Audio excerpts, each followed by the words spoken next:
മനുഷ്യൻ നശിച്ച് ചെത്ത് പൊടിഞ്ഞു പോകുന്ന ഈ വിഷയം മറിച്ചിട്ട് അതിനേക്കാൾ വലിയ വിഷയം കേരളത്തിലില്ല.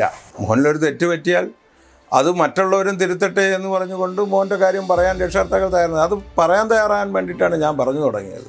5000 രൂപ ഇട്ട് കൊടുത്തു കഴിഞ്ഞാൽ 20 മിനിറ്റിനകത്ത് ഈ ലഹരി മരുന്ന് എവിടെയെങ്കിലും വെച്ചിട്ട് ഫോട്ടോ അയച്ചു കൊടുക്കും. നർക്കോട്ടിക് സെൽ എന്ന് പറഞ്ഞൊരു DYSP ഉണ്ട്, അതിന് CIമാരുണ്ട്, ജീപ്പുകളുണ്ട്.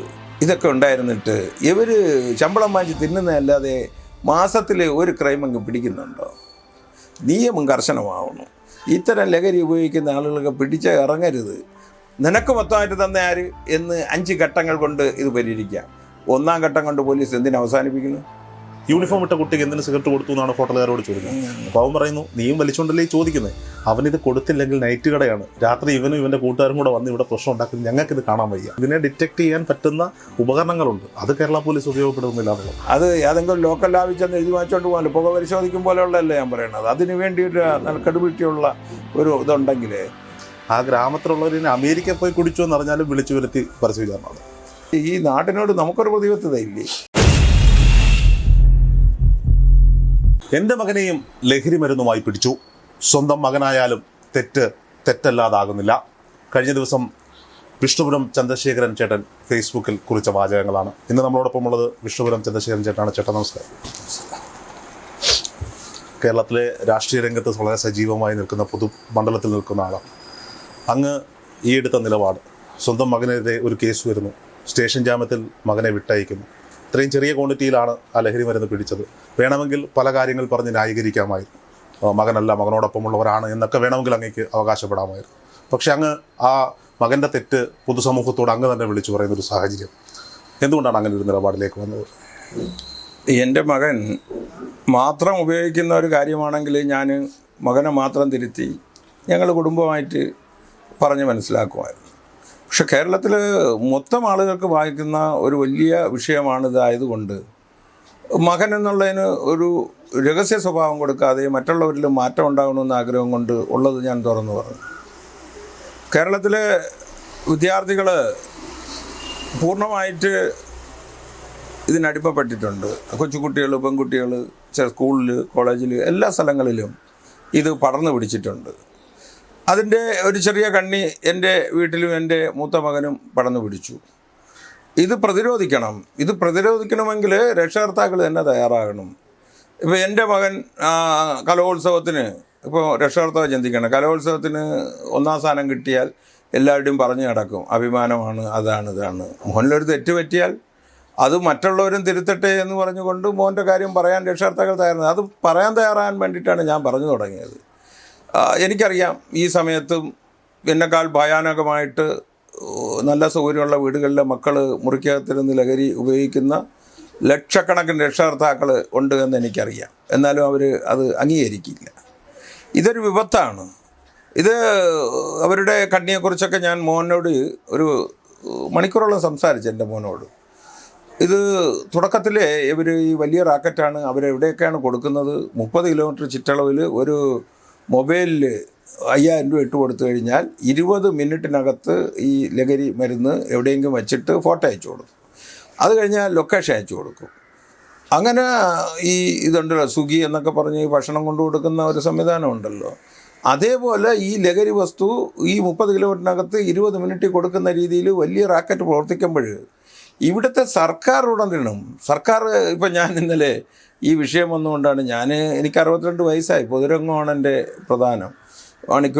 രാത്രി ഒരു 5 മണിക്കൂർ ഉറങ്ങും. സ്വന്തം കാര്യത്തിൽ, മക്കളെ കാര്യത്തിലൊക്കെ ഈ വിചാരിച്ച ശ്രദ്ധ ഇത് പ്രതീക്ഷിക്കാത്തതായതുകൊണ്ട് ശ്രദ്ധ കുറഞ്ഞിട്ടുണ്ട്. ഇതിൽ എല്ലാ സ്ഥലങ്ങളിലും ഉള്ള ആളുകളെക്കുറിച്ച് ഞാൻ ഒന്ന് പഠിച്ചു. അപ്പോൾ ലഹരി പല രീതിയിലാണ്, ഇത് അറിയാൻ കഴിയില്ല. ഞാൻ കുട്ടിക്കാലത്തൊക്കെ ഈ കോളേജിലേക്ക് വിദ്യാർത്ഥി വർക്കൊക്കെ നോക്കിയിരുന്ന ആളാണ്. ആ സമയത്ത് കോളേജിലെ പ്രിൻസിപ്പാൾ തന്നെ എന്നെ വിളിച്ചിട്ട് ഇങ്ങനെയാണ് എല്ലാ പിള്ളേരും ഗ്രൗണ്ടിൽ നിൽക്കണം, ഒന്ന് വരാമോ എന്ന് ചോദിച്ചാൽ ഞാൻ ഈ ധനുശ്വരം കോളേജിലെത്തും. ഇന്ന് അറിയപ്പെടുന്ന ഒരുപാട് ഉദ്യോഗസ്ഥരൊക്കെ ഇത് കേൾക്കുമ്പോൾ അവർ അത് ഓർമ്മിക്കും. ഞാൻ വന്നു കഴിഞ്ഞാൽ ഈ പ്രാവ് പറക്കും പോലെ 10-100 പിള്ളേർ ഓടി കോളേജിനകത്ത് കയറും. അന്ന് ലഹരി എന്ന് പറഞ്ഞാൽ ഈ ചാരായം എന്ന് പറഞ്ഞ സാധനം, അത് എനിക്ക് ദൂരെ വെച്ച് കണ്ടാലേ അതിൻ്റെ മണം എനിക്കറിയാം. ഞാൻ കൊച്ചു കുട്ടികളൊക്കെ പിടിച്ച് അടിയും കൊടുത്ത് തിരുത്തിയിട്ടുണ്ട്. പക്ഷേ ഈ സാധനം ഒരു 6-7 മാസം കൊണ്ട് ഇങ്ങനെ ഉപയോഗിച്ചിട്ടും എനിക്ക് വ്യത്യാസമൊന്നും മനസ്സിലാക്കാൻ കഴിഞ്ഞില്ല. അപ്പോൾ ഞാൻ എൻ്റെ സുഹൃത്തുക്കളൊക്കെ ഇതുപോലെ വരും. ഇപ്പോൾ ലോക്കളയിലാണ് പഠിച്ചത്. എൻ്റെ സുഹൃത്തുക്കൾ വരുമ്പോൾ ഞാൻ പൊതുവെ നോക്കുമ്പോൾ എൻ്റെ മക്കളെ കൂട്ടുകാർ രാവിലെ പെട്ടെന്ന് ധൃതി ചെയ്തപ്പോൾ നിങ്ങൾ എന്നെ വന്നാൽ ഞാൻ 8 മണിക്ക് അടുത്ത സ്ഥലത്തേക്ക് ചാടാൻ നിന്നതാണ്. അപ്പോൾ ഞാനങ്ങ് സ്പീഡിൽ അങ്ങ് പോകും, ഞാൻ പ്രതീക്ഷിക്കില്ലല്ലോ. അങ്ങനെയാണ് ഇത് വഷളായി പോയത്. ഈ പോലീസിൻ്റെ ഒക്കെ നോക്കുമ്പോഴേ ഇത് റൂറൽ എന്ന് സിറ്റി കമ്മീഷണർ ഇത് റൂറലാണ്, റൂറൽ SP ആണ് ഇവിടുത്തെ. ഇത് പിടിച്ചത് ഇവിടെ നിന്ന് ഒരു 10-15 കിലോമീറ്ററിനടുത്തുള്ള ഈ പൂവാറ് വെച്ചാണ് പിടിച്ച പോലീസ് ഓഫീസർക്കൊക്കെ ഞാൻ നന്ദി പറഞ്ഞു. ഇന്നലെ DSPയെ വിളിച്ചിരുന്നു. അവരൊക്കെ വിളിച്ചിട്ട് നിങ്ങൾ ചെയ്ത് നല്ലതാണ്. കാരണം ഇതൊരു 6 മാസം കൂടി കഴിഞ്ഞെങ്കിൽ എൻ്റെ മോൻ വളരെ മോശക്കാരനാവുമായിരുന്നു, മാറില്ല. എന്തായാലും അത് സന്തോഷകരമായിട്ട് എനിക്ക് തോന്നി. ഞാനത് പോലീസ് ഓഫീസറൊക്കെ വിളിച്ച് പറഞ്ഞു. ഒന്ന് ചിന്തിക്കാൻ, നെയ്യാറ്റിങ്ങ റൂറലിൽ നർക്കോട്ടിക് സെല്ല് എന്ന് പറഞ്ഞൊരു DYSP ഉണ്ട്, അതിന് CIമാരുണ്ട്, ജീപ്പുകളുണ്ട്. ഇതൊക്കെ ഉണ്ടായിരുന്നിട്ട് ഇവർ ശമ്പളം വാങ്ങിച്ച് തിന്നുന്നതല്ലാതെ മാസത്തിൽ ഒരു ക്രൈം അങ്ങ് പിടിക്കുന്നുണ്ടോ? അതിൻ്റെ പിന്നിൽ ഇതുണ്ട്, ഈ ബ്ലൈഡ്. അപ്പോൾ സർക്കാരിന് ബ്ലൈഡ് സെല്ലുണ്ട്, അതിന് DYSP ഉണ്ട്, അതിന് ജീപ്പുകളുണ്ട്, അതിന് SI ഉണ്ട്, CI ഉണ്ട്. ഒരു 10, 25, 50 പേരടങ്ങുന്ന ഈ 3 മാസത്തിൽ ഒരിക്കലെങ്കിലും ഒരു ബ്ലൈഡുകാരനെ ഇവർ പിടിക്കുന്നുണ്ടോ? ഈ ലഹരിയുമായി ബന്ധപ്പെട്ട് കണക്ഷൻ ഉള്ളതാണ് ഈ ബ്ലൈഡ്. 10 പൈസ പലിശ, മീറ്റർ, അതിനൊക്കെ പേരുകളുണ്ട്. അപ്പോൾ 5000 രൂപയ്ക്ക് വാങ്ങിച്ച് സാധനം വാങ്ങിച്ച് ലഹരി ഉപയോഗിക്കണമെന്ന് ഇല്ലാതനവും 10 പൈസയ്ക്ക് എടുക്കും. അവസാനം 10 പൈസയ്ക്ക് എടുത്തിട്ട് അവന് കൊടുക്കാനില്ലായിരിക്കും. അവൻ വരട്ടുമ്പോൾ അവന് പിടിച്ചു നിൽക്കാൻ പറ്റില്ലെങ്കിൽ അവൻ ആത്മഹത്യ ചെയ്യും. പക്ഷേ അപ്പോൾ ഈ സർക്കാരിന് ഈ സെല്ലുകൾ ഉണ്ടായിരുന്നിട്ട് എന്താണ് ഗുണം? ഇവരെല്ലാം ഉണർന്ന് പ്രവർത്തിക്കണ്ടേ? ഈ ഒരു കൊച്ചു ഇതിപ്പം ഒരു ചെറിയ ഞാനിത് പറയുന്നതുകൊണ്ട് അത് വാർത്ത ആയി. പക്ഷേ ഇതിനുപരി ഈ സംവിധാനങ്ങൾ, പണ്ടൊരു DGP ഉണ്ടായിരുന്നുള്ളൂ. ഇത് വിഷ്ണുപുരം ചന്ദ്രശേഖരൻ്റെ മകനായതുകൊണ്ട് വാർത്തയായി, അങ്ങ് ഫേസ്ബുക്കിൽ തുറന്നു പറഞ്ഞതുകൊണ്ട് ചർച്ചാ വിഷയമായി. ഇല്ലെങ്കിൽ സാധാരണഗതിയിൽ നടക്കുന്ന ഒരു കേസ് പോലൊരു സ്റ്റേഷൻ ജാമ്യത്തിൽ വിട്ടയക്കുന്ന സാധാ കേസായി മാറി. അതെ, അതിലും ചിന്തിക്കാറുണ്ട്. കാരണം ഇത് പൊതുസമൂഹം ഇപ്പോൾ ആലോചിക്കുന്നത് ലഹരി ഉപയോഗിക്കുന്ന ഒരാലോചിക്കുന്നത് പിടിച്ചാലും അവിടെ ഇറങ്ങാം. എൻ്റെ മോടെ ഇറങ്ങി പോകുന്നല്ലോ. പിടിച്ച ഞാൻ അറിയുന്നില്ല. പൂവാറ് പിടിച്ചു കഴിഞ്ഞ് കുറേ കഴിഞ്ഞ് 2 മണിക്കൂറായിട്ട് കഴിഞ്ഞപ്പോൾ അവർ എന്നെ സ്റ്റേഷനിൽ ജാമ്യം വെച്ച് വിട്ടു. അതൊരു തെറ്റായ സന്ദേശമല്ലേ? ലഹരി ഉപയോഗിച്ച് ലഹരിയുടെ 1 ഗ്രാമായാലും വെച്ച് പിടിച്ചപ്പോൾ നിരോധിക്കപ്പെട്ട ലഹരിയാണ്. അതിന് അവർ 1 മാസം കാത്തു കിടക്കണ്ടേ? എന്നാലേ അടുത്ത പിള്ളേർക്ക് ഇത് ഭയം ഉണ്ടാവൂ. ഇതൊരു ഭയവുമില്ല. ഇപ്പോൾ നമ്മളെ വിഷുപുരത്തിൻ്റെ ഇപ്പം പിടിച്ചപ്പോൾ ഇറങ്ങിപ്പോയില്ല, ഇനി എനിക്കും പിടിച്ചവിടാൻ പോകാമെന്നുള്ള തോന്നൽ വന്നു. നിയമം കർശനമാവണം. ഇത്തരം ലഹരി ഉപയോഗിക്കുന്ന ആളുകളൊക്കെ പിടിച്ച് ഇറങ്ങരുത്. അത് പൊതുസമൂഹത്തിന് മാതൃകയായിരുന്നു. ഇതിൽ ചതിക്കപ്പെടുന്ന ഒരു കൂട്ടം കുട്ടികൾ കൂടിയുണ്ട്, അതുകൂടി നമ്മൾ മനസ്സിലാക്കാതെ പോകും. ചതിക്കുന്ന ഇതൊരു കൂടാണ്. ഞാനത് പറയാം. അതായത് ഇവർ ലഹരിയുടെ പ്രധാന ആളുകളെ കുറിച്ചൊക്കെ എനിക്കിപ്പോൾ അറിയാം. കുറച്ച് നമ്പരൊക്കെ എൻ്റെ മോൻ തന്നു. ഒരു ലൊക്കേഷൻ്റെ ഉണ്ട്. അത് പോലീസിന് കൊണ്ടുകൊടുത്താൽ അവർ പോലീസിനെ ആരെ വിളിച്ച് അവൻ്റെ കൂടെ ഇല്ലേ പറയൂ. ഇതൊക്കെ എൻ്റെ കയ്യിലുണ്ട്. ഇതിനൊക്കെ അർഹതപ്പെട്ട പോലീസുകാർ റെഡിയാകുമ്പോൾ ഞാനിതെല്ലാം പുറത്ത് കാണിക്കും, കൊടുക്കും. പുറത്ത് പിടിക്കണം എന്നുള്ളത് തന്നെയാണ് അതിൽ നിൽക്കും. എന്നെ ഇന്നലെയും മലപ്പുറത്തുനിന്നും അതുപോലെ കുവൈറ്റിൽ നിന്നൊക്കെ ആളുകൾ വിളിച്ചിരുന്നു. ഈ ലഹരി ഒരാളെ പിടിച്ചാൽ, ഒരു ഗോപാലകൃഷ്ണനെ ലഹരി പിടിച്ചു കഴിഞ്ഞാൽ പോലീസിന് ചോദിച്ചൂടെ നീ ഇതെവിടെ നിന്ന് വാങ്ങിച്ചടാ? അപ്പോൾ പറയും അവിടെ ഗോപാലക്കുറുപ്പിൻ്റെ ഓടി എന്ന് പറയും. ഗോപാലക്കുറുപ്പിൻ്റെ ഓടി ചോദിക്കണം ഇതാരുടെ മൊത്തമായിട്ട് തന്നത്? അത് ഇന്നയാളാണ്. നിനക്ക് മൊത്തമായിട്ട് തന്ന ആര് എന്ന് 5 ഘട്ടങ്ങൾ കൊണ്ട് ഇത് പരിഹരിക്കാം. 1-ാം ഘട്ടം കൊണ്ട് പോലീസ് എന്തിനു അവസാനിപ്പിക്കുന്നു? ഈ ഒരു സാധനത്തോടെ പിടിച്ചാൽ, ഇപ്പോൾ തന്നെ ഇവർ സാധനം ഉണ്ടായിരുന്നല്ലോ 1 ഗ്രാം, അത് നിരോധനിച്ച ആളുകൾ ഭീകരമായ സാധനമാണല്ലോ. ഇവർക്ക് കൊടുത്ത ഒരാളില്ലേ? അവർക്ക് കൊടുത്ത ഒരാളില്ലേ? എങ്ങനെ കേരളത്തിലേക്ക് എത്തിയെന്നൊരു ചോദ്യം അവിടെ ബാക്കിയാവും. ഓക്കെ, അതാണ് ഇവിടെ ഫോളോ അപ്പ് ചെയ്യേണ്ടത്. അത് ഫോളോ അപ്പ് ചെയ്താൽ ഈ പ്രശ്നം മെല്ലെ കായംകുളം MLA മകനെ പിടിച്ചപ്പോഴും ഇപ്പോൾ ഈ കേസാകട്ടെ, പ്രമാദമാകുന്ന ഏത് ലഹരി കേസായാലും ഇതിൻ്റെയൊക്കെ കുറ്റക്കാർ പ്രതിസ്ഥാനത്ത് 1-ാം സ്ഥാനം സ്റ്റേറ്റ് ആണെന്ന് ഞാൻ പറയും. കാരണം ഇതെങ്ങനെ നിരോധിക്കപ്പെട്ട സാധനം കേരളത്തിൽ എങ്ങനെ അവൈലബിൾ ആയി എന്നൊരു ചോദ്യമുണ്ട്. ഈ കുട്ടികൾ എന്തായാലും ഈ പറഞ്ഞ പോലീസിൻ്റെ അനാവസ്ഥ ഇതിലുണ്ട്. ഇവർ ഹോസ്റ്റലുകളിലാണ് എത്തുന്നത്. എത്തിയിട്ട് ഇവിടുത്തെ SP വരെ ഒരു റാങ്കിലുള്ള ആരുടെയും മകൻ പഠിക്കണമെന്ന് നോക്കും. ഏറ്റവും അഡ്വക്കറ്റായിട്ടോ വലിയൊരു അഡ്വക്കറ്റിൻ്റെ മകൻ അറിയും. വലിയ രാഷ്ട്രീയക്കാരനും സമൂഹത്തിൽ ഒരു വിലയുള്ള അല്ലെങ്കിൽ പിടിച്ചു നിൽക്കാൻ പറ്റുന്ന ആളുകളുടെ മക്കളുണ്ടാകും നോക്കും. എൻ്റെ മോൻ പറഞ്ഞു തന്നെയാണ്. അപ്പോൾ അതൊക്കെ അവർ കമ്പനി അടിക്കും. കാരണമെന്ന് പറഞ്ഞാൽ അവനെ നന്നാക്കലല്ല, പിടിക്കുമ്പോൾ രക്ഷപ്പെടാൻ. ഇപ്പോൾ MLA മോനും ഒക്കെ അതായിരിക്കണം. ഇങ്ങനെ ഒരു റാക്കറ്റ് 5 വർഷം പ്രവർത്തിക്കും. എന്നിട്ട് അവനെ ഫുഡൊക്കെ വാങ്ങിച്ചു കൊടുക്കും. അത് കഴിഞ്ഞ് ഫുഡ് കഴിക്കുന്ന സമയത്തിന് ബിയർ വേണോ എന്ന് ചോദിക്കും. അല്ലെങ്കിൽ നീ കുടിക്കണ്ട, ഞാൻ തുപോലെ കുടിച്ചോട്ടുന്നു. പിന്നെ അവൻ കുറച്ച് കുടിക്കും. ബിയർ കഴിഞ്ഞ് അടുത്ത ഘട്ടത്തിലേക്ക് കൊണ്ടുപോകും. അടുത്ത ഘട്ടത്തിലേക്ക് പോകും. അവൻ്റെ തൊഴിൽ ചെയ്തുകൊണ്ടിരിക്കും. പിടിക്കുമ്പോൾ ഈ പോലീസ് ഓഫീസറുടെ മകൻ അതിൽ പ്രതിയാവും. അപ്പോൾ അയാൾ രക്ഷപ്പെടും. ഞാൻ കഴിഞ്ഞ ആഴ്ച എറണാകുളത്ത് കണ്ടൊരു കാഴ്ചയാണ്. ഞാനൊരു ആഹാരം കഴിച്ചിട്ട് ബില്ല് കൊടുക്കാൻ നിൽക്കുമ്പോൾ ആ ഹോട്ടലിൽ സിഗരറ്റ് കിട്ടും. ഒരു യൂണിഫോം ഇട്ടൊരു കുട്ടി വന്ന് സിഗരറ്റ് വാങ്ങി. അപ്പോൾ മറ്റൊരു പയ്യൻ ഇത് ചോദ്യം ചെയ്തു. അവന് സിഗരറ്റ് വലിച്ചുകൊണ്ടാണ് ഇത് ചോദ്യം ചെയ്യുന്നത്. യൂണിഫോം ഇട്ട കുട്ടിക്ക് എന്തിനു സിഗരറ്റ് കൊടുത്തു എന്നാണ് ഹോട്ടലുകാരോട് ചോദിക്കുന്നത്. അപ്പോൾ അവൻ പറയുന്നു, നീയും വലിച്ചുകൊണ്ടല്ലേ ഈ ചോദിക്കുന്നത്. അവനിത് കൊടുത്തില്ലെങ്കിൽ നൈറ്റ് കടയാണ്, രാത്രി ഇവനും ഇവൻ്റെ കൂട്ടുകാരും കൂടെ വന്ന് ഇവിടെ പ്രശ്നം ഉണ്ടാക്കുന്നത്, ഞങ്ങൾക്കിത് കാണാൻ വയ്യ.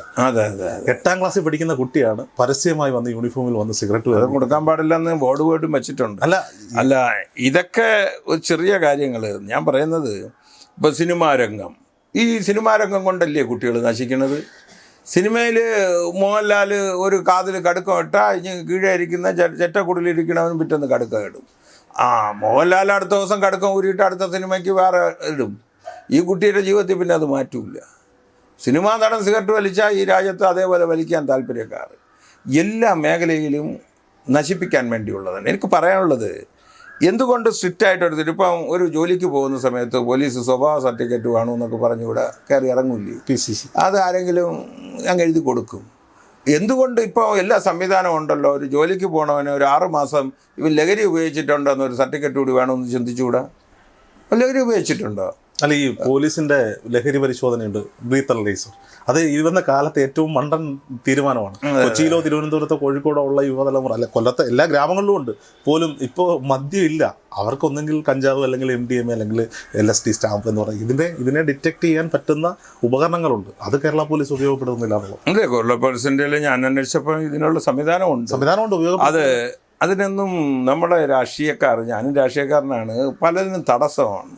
പണ്ട് കാലത്ത് സ്കൂളുകളിലൊക്കെ ഞാനൊക്കെ പഠിച്ചപ്പോഴും അടുത്ത കാലത്തൊക്കെ ഞാൻ പഠിച്ച സമയത്ത് അവിടുത്തെ ഹെഡ് മാസ്റ്റർ പേര്, ഞാൻ പെരുമ്പഴൂരാണ് പഠിച്ചത്, കേശവൻ എന്നായിരുന്നു പറഞ്ഞ ഒരാളാണ് ഹെഡ് മാസ്റ്റർ. അത് ഭയങ്കര ഒരു വലിയ മീശയും വെച്ച് ഒരു വലിയ ചൂരലും കൊണ്ട് ഈ പെരുമ്പഴൂരിൽ 10,000 പിള്ളേർ ഞാനടക്കം പഠിക്കുമ്പോൾ ഇങ്ങനെ ഈ ചൂരലും ആരെയും അടിക്കണേ ഞാൻ കണ്ടിട്ടില്ല. പക്ഷേ ആ ചൂരലും ഇദ്ദേഹത്തിൻ്റെ മീശയും ഞങ്ങളൊക്കെ അന്ന് കളിയാക്കി പറയും കടുവ എന്ന് പറയും. ഒറ്റ കുട്ടികൾ പുറത്തിറങ്ങൂല, ഭയമുണ്ട്. നല്ല നുള്ളു കൊടുക്കുന്ന ഒരു കൃഷ്ണനാടർ എന്ന് പറഞ്ഞൊരു സാറുണ്ട്. ആ നുള്ളു പേടിച്ച് പിള്ളേർ നിൽക്കും. ഇന്ന് വടിയെടുത്താൽ ചാനൽ ചർച്ചയായി, ബാലാവകാശ കമ്മീഷനായി. അപ്പോഴേ സ്വന്തം മക്കളെ പഠിപ്പിക്കുന്നിടത്ത് ആവശ്യം വന്നാൽ ഒരു വടിയെടുത്ത് ആ കുട്ടിയുടെ പ്രശ്നത്തിലൊരു അടി കൊടുത്താൽ അത് ചോദ്യം ചെയ്യുന്ന രക്ഷകർത്താവ്, അത് വാർത്തയാക്കുന്ന മീഡിയകൾ, ഇതൊക്കെ ഇതിന് കാരണമാണ്. ഇത് ഒരു കാര്യം കൊണ്ട് തീരില്ല. ഒന്നിൽ നിന്നാണ് ഇത് ഇങ്ങനെ സംഭവിച്ചുകൊണ്ടിരിക്കുന്നത്. ഇത് ജനമാണ് പ്രതികരിക്കേണ്ട. രക്ഷകർത്താക്കൾ പ്രതികരിക്കണം. രക്ഷകർത്താക്കൾ ഇറങ്ങിയാൽ ഇവിടെ ഒരു ഗ്രാമത്തിൽ ലഹരി എന്ന് പറഞ്ഞാൽ നമ്മൾ പിടിക്കുമ്പോൾ എൻ്റെ ഇവിടെ ഇന്നലെ മലപ്പുറത്തുനിന്ന് വിളിച്ചു പറഞ്ഞു, സാറേ ഞാനിങ്ങനെ 2-3 പോലീസ് വിളിച്ചു പറഞ്ഞു. ഞാൻ പറയാതെ തന്നെ പോലീസ് 1-2 പിടിച്ചു, വീടെ അടിച്ച് പൊട്ടിച്ച് കളഞ്ഞതാണ്. ഭയപ്പെടുത്തുന്നു. അപ്പോൾ ഞാനിപ്പോൾ വിചാരിക്കുന്നത്, ഞാനൊരു വാട്സപ്പ് നമ്പർ കൊടുത്തിട്ടുണ്ട് ഇന്നലെ എൻ്റെ ഫേസ്ബുക്കിൽ. 5-ാം തീയതി കേരളത്തിലെ ഇത്തരത്തിലുള്ള ആളുകളുടെ ഒരു മീറ്റിംഗ് പ്രസ് ക്ലബ്ബിൽ ഞാൻ വിളിച്ചിട്ടുണ്ട്. ലഹരി പ്രതിരോധിക്കാൻ എങ്ങനെ എന്ന് ആലോചിച്ചൊരു സംഘടന. എൻ്റെ വാട്സപ്പ് നമ്പർ കൊടുത്തിട്ടുണ്ട്. ഭയമുള്ള ആളുകൾ അതിലയക്കട്ടെ. പക്ഷേ ആരെങ്കിലും ചതിക്കാൻ വേണ്ടി എനിക്ക് അയച്ചു തരുത്. അവൻ ഇന്ന കച്ചവടമാണ്, ഇന്നവനാണ്, ഇന്ന സ്ഥലമാണെന്ന് പറയട്ട് ഞാൻ കണ്ടിട്ട് കൊടുക്കാം. എനിക്ക് വയസ്സ് 62 ആണെങ്കിലും ഇനിയൊരു അംഗത്തിന് വാല്യൂ ഉണ്ടെന്ന് ചിന്തിക്കണം. എനിക്ക് ഭയമൊന്നുമില്ല. ഞാൻ കൃത്യമായിട്ട് അത് കൊടുക്കും.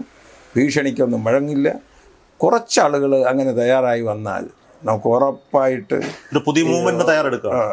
ഉറപ്പായിട്ട് ഇത് മാറ്റിയെടുക്കാൻ കഴിയും. 1 ദിവസം കൊണ്ടോ 2 ദിവസം കൊണ്ടൊന്നുമില്ല. ചിലപ്പോൾ ഒരു വർഷം പിടിക്കുമായിരിക്കും. പക്ഷേ ഇത് മാരകമായ വിപത്ത് മാറ്റാൻ എത്രയോ ഉദ്യോഗസ്ഥർ, ചാനൽ ചർച്ചയിലൊക്കെ എത്രയോ വലിയ വലിയ ആളുകൾ മാതൃകപരമായി കാര്യങ്ങൾ സംസാരിക്കും. അവർക്ക് കുറച്ചുകൂടി താഴോട്ടിറങ്ങി ഈ ഇത്തരത്തിലുള്ള കാര്യങ്ങൾ നമുക്ക് കോളേജിൽ ലഹരി സ്ത്രീകളൊക്കെ ഉപയോഗിക്കുന്നുണ്ടല്ലോ, കുട്ടികളൊക്കെ. ആ കുട്ടികളെയൊക്കെ നമുക്ക് കണ്ടുപിടിക്കാൻ പാടുണ്ടോ? കുടിച്ചു കഴിഞ്ഞാൽ ആ കുട്ടികളുടെ ഏതെങ്കിലും കുട്ടികളുടെ അത് നമുക്ക് ചോദ്യം ചെയ്ത് അവിടെ കൊണ്ടുവരണമായിരുന്നു കണ്ടുപിടിക്കാൻ പാടുണ്ടോ? ഇത് പോലീസിന് കഴിവില്ലെങ്കിൽ സന്നദ്ധ സംഘടന എന്ന് പറഞ്ഞ് നമ്മളെ പോലുള്ളവരെ ഏൽപ്പിച്ചിട്ട് നിയമപരമായിട്ട് ഒരു ദിവസം 25 പേരെ പിടിച്ചിട്ട് കൊടുക്കും. ഞാൻ പറഞ്ഞല്ലോ, തണ്ടേരമുള്ള 2 പോലീസ് ഓഫീസറെ പ്രഖ്യാപിക്കട്ടെ, നട്ടലുള്ള 2 പേരെ എനിക്ക് കണക്ട് ചെയ്ത് തരട്ട്. എൻ്റെ വിവരങ്ങളുണ്ട്, ഞാൻ കൊടുക്കും. ഞാൻ എൻ്റെ വണ്ടിയിൽ കൂടി പോകാൻ തയ്യാറാണ്. ഇത് നശിപ്പിക്കാൻ വേണ്ടിയിട്ട് ഇറങ്ങുന്ന സമയത്ത് എന്ത് എതിർപ്പുണ്ടെങ്കിലും അത് തരണം ചെയ്ത് പോകാനും കേരള സമൂഹത്തെ ഇതിൽ നിന്ന് മോചിപ്പിക്കാനും കഴിയുമെന്നാണ് എൻ്റെ വിശ്വാസം. അതിന് നിലവിലെ ഭരണ സംവിധാനങ്ങൾ, പോലീസിൻ്റെ സംവിധാനങ്ങൾ, അത് തുരുമ്പ് പിടിച്ചിരിക്കുന്ന സംവിധാനങ്ങൾ, നർക്കോട്ടിക് സെല്ല്, ബ്ലൈഡ് സെല്ല്, ഇങ്ങനെ ഒരുപാട് സെല്ലുകളുണ്ട്. അതെല്ലാം ഒന്ന് അനങ്ങി പ്രവർത്തിച്ചാൽ. ഈ ഓപ്പറേഷൻ കുബേരൊക്കെ ഉണ്ടായിരുന്ന സമയത്ത് ബ്ലേഡുകാർക്ക് ഒന്ന് ഒതുങ്ങിയിരുന്നു. കുറച്ച് ദിവസം ഒരു വാർത്ത ഉണ്ടായിരുന്നു എന്നുള്ളതല്ല, കുബേരമായിട്ട് തന്നെ അതും തുടർന്ന് വീണ്ടും. പക്ഷെ അത് പിടിക്കുന്ന സമയത്ത് ഈ ഇപ്പോൾ ഒരു ചീറ്റിങ്ങെന്നോ ഒരു കൊച്ചു സെക്ഷനും അത് അല്ല. നിയമനിർമ്മാണം നടത്തണം. കുറ്റവാളി അകത്തു പോയാൽ അതവൻ നീണ്ട കാലം നിരപരാധി ശിക്ഷിക്കപ്പെടരുത്, അതിന് നമ്മളെതിരാണ്. പക്ഷെ കുറ്റവാളി എന്ന് ബോധ്യപ്പെട്ടാൽ പിടിച്ചു കഴിഞ്ഞാൽ പിന്നെ ഒരു 20 വർഷം കഴിഞ്ഞിട്ട് അതിൻ്റെ വിചാരണ നടത്തി ശിക്ഷിക്കലല്ല. ഇത് കുറ്റകൃത്യം ജനങ്ങളുടെ മനസ്സിൽ നിൽക്കുന്ന സമയത്ത് തന്നെ 3 മാസത്തിനകത്ത് ഈ കാര്യങ്ങൾ, ആ ശിക്ഷയും പോണതും ഒക്കെ കണ്ടു കഴിഞ്ഞാൽ വീട്ടുകാരുടെ രക്ഷകർത്താക്കൾ മക്കളെ നോക്കൂടെ, അകത്തായി പോവും, പിന്നെ ഇറങ്ങാൻ പോവില്ല എന്നൊരു ചിന്താഗതി. ജോലിക്ക് കിട്ടൂല. പി എസ് സി ഒരു ടെസ്റ്റിന് പോകണമെങ്കിൽ ഈ സ്വാഭാവികമായിട്ടൊരു ആധികാരികപ്പെട്ട കൈക്കൂലിക്ക് എഴുതി കൊടുക്കണവനായിരിക്കരുത്. നല്ല ക്രെഡിബിലിറ്റിയുള്ള ഒരു ലാബിൽ നിന്ന് ഈ ലഹരി വിമുക്ത സർട്ടിഫിക്കറ്റ് കൊണ്ട് PSC കൊടുക്കണമെന്ന് പറഞ്ഞാൽ 50% നിൽക്കും. ഞാൻ പഠിച്ചത്, എനിക്ക് ജോലി കിട്ടണമെങ്കിൽ ഈ സർട്ടിഫിക്കറ്റ് വേണം.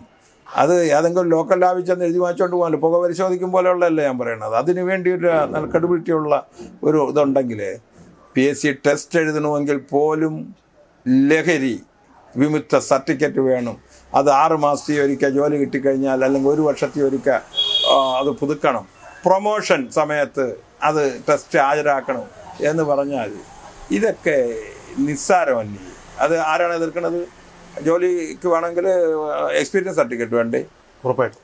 അപ്പോൾ ഇതുണ്ടാന്ന് അവർ നോക്കണ്ടേ? അത് ഞാൻ പറയണത് കല്യാണാലോചനയ്ക്ക് പോലും വേണം. എൻ്റെ ഒരു സ്വന്തം അഭിപ്രായം, കല്യാണാലോചനയ്ക്ക് പോലും ഈ സർട്ടിഫിക്കറ്റ് വാങ്ങിച്ചിട്ട് പെണ്ണ് കെട്ടിയാൽ മതി. അപ്പോൾ ഈ കള്ളുകൂടിന് പെണ്ണും കിട്ടൂലല്ലോ, പെണ്ണ് കിട്ടൂല, ജോലി കിട്ടൂല എന്ന് ചിന്തിക്കുന്ന നടപ്പിലാക്കേണ്ട സർക്കാരാണ് ഇവിടുത്തെ ഏറ്റവും വലിയ കള്ള് കച്ചവടക്കാർ. അതെ, സർക്കാർ സംവിധാനം മാത്രം നമ്മൾ ആശ്രയിക്കാതെ നമുക്കും ഇത് പ്രതിബദ്ധതയുണ്ട്. സർക്കാർ ജനങ്ങൾ തിരഞ്ഞെടുക്കും, അത് അവർക്ക് എത്ര ഉണ്ടെന്നില്ല. പക്ഷേ ഈ നാട്ടിനോട് നമുക്കൊരു പ്രതിബദ്ധതയില്ലേ? നമുക്ക് മാറ്റാം. കഴിഞ്ഞ മാസം തമിഴ്നാട്ടിലൊരു ഗ്രാമത്തിൽ പോയി. ആ ഗ്രാമത്തിൻ്റെ പ്രത്യേകത, അവിടെ മദ്യവും യാതൊരു ലഹരി വസ്തുക്കളും ആരും ഉപയോഗിക്കില്ല. ഉപയോഗിച്ചാൽ നാട്ടുകൂട്ടം വിളിച്ച് പരസ്യ വിചാരണ ചെയ്ത് 50,000 രൂപ ഫൈനാണ്. നേരത്തെ പകുതി തലമുടി എടുപ്പായിരുന്നു, ഇപ്പോൾ 50,000 രൂപ ഫൈനാണ്. അപ്പോൾ ഞാൻ വെച്ചത് ആ ഗ്രാമത്തിൽ മാത്രമാണ്. ആ ഗ്രാമത്തിലുള്ളവർ, അതൊരു സമുദായത്തിൻ്റെ ഗ്രാമമാണ്. ആ ഗ്രാമത്തിലുള്ളവർ അമേരിക്കയിൽ പോയി കുടിച്ചു എന്ന് പറഞ്ഞാലും വിളിച്ചു വരുത്തി പരസ്യ വിചാരണമാണ്. സ്റ്റാലിൻ അവിടെ നേരിട്ടെത്തി അവർക്ക് കല്യാണം മണ്ഡപം അടക്കം പറഞ്ഞു. ഇവിടെ സ്ത്രീധനം വാങ്ങിയ ഒരുപാട് പ്രത്യേകതകളുണ്ട്. അങ്ങനെയുള്ള നാടുകളും നമ്മുടെ നാട്ടിലുണ്ട് എന്നുള്ളതാണ്. അതെ, നാടുണ്ട്.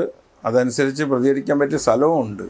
ഈ സംഘടനകൾ കൊണ്ട്, ഇപ്പം വിദ്യാർത്ഥി സംഘടന കൊണ്ട് കോളേജിന് എന്തെങ്കിലും ഗുണമുണ്ടോ? വിദ്യാർത്ഥികൾക്ക് അവർക്ക് ആവശ്യമുള്ള കള്ളും കഞ്ചാവും കുടിച്ച് പഠിപ്പിക്കാനുള്ളതാണ് വേദി.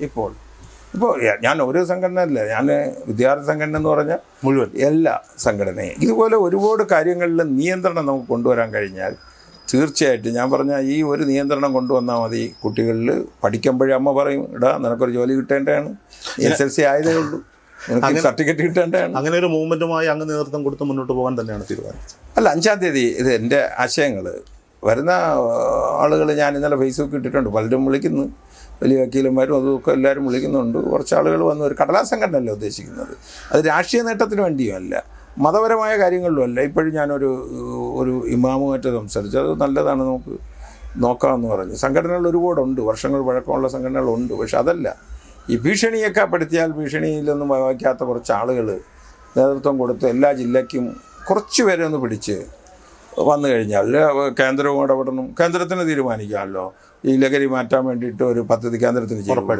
ഇതിനെന്താ ഒരു തീരുമാനം പറഞ്ഞിട്ട്, അതുപോലെ കേരളത്തിൽ അസംബ്ലിയിൽ ഇത് അവതരിപ്പിച്ചുകൂടി, അതൊരു ബില്ല് ഇത് പാസ്സായിക്കൂടി. നമുക്ക് കേരളത്തിൽ പല വർഷം ഗ്യാസിന് വില കൂടി, അല്ലെങ്കിൽ അരിക്ക് വില കൂടി, ഇതിന് മാത്രമാണോ സമരം ചെയ്യേണ്ടത്? മനുഷ്യൻ നശിച്ച് ചെത്ത് പൊടിഞ്ഞു പോകുന്ന ഈ വിഷയം മറിച്ചിട്ട് അതിനേക്കാൾ വലിയ വിഷയം കേരളത്തിലില്ല. ആ വിഷയത്തിന് പരിഹാരം കാണണമെന്നുള്ളതാണ് എൻ്റെ അഭിപ്രായം. ഉറപ്പായിട്ടും. എന്തായാലും അങ്ങയുടെ ഉദ്യമത്തിന് ഞങ്ങളും ഒപ്പം ഉണ്ടാവും. എല്ലാവർക്കും താങ്ക് യു.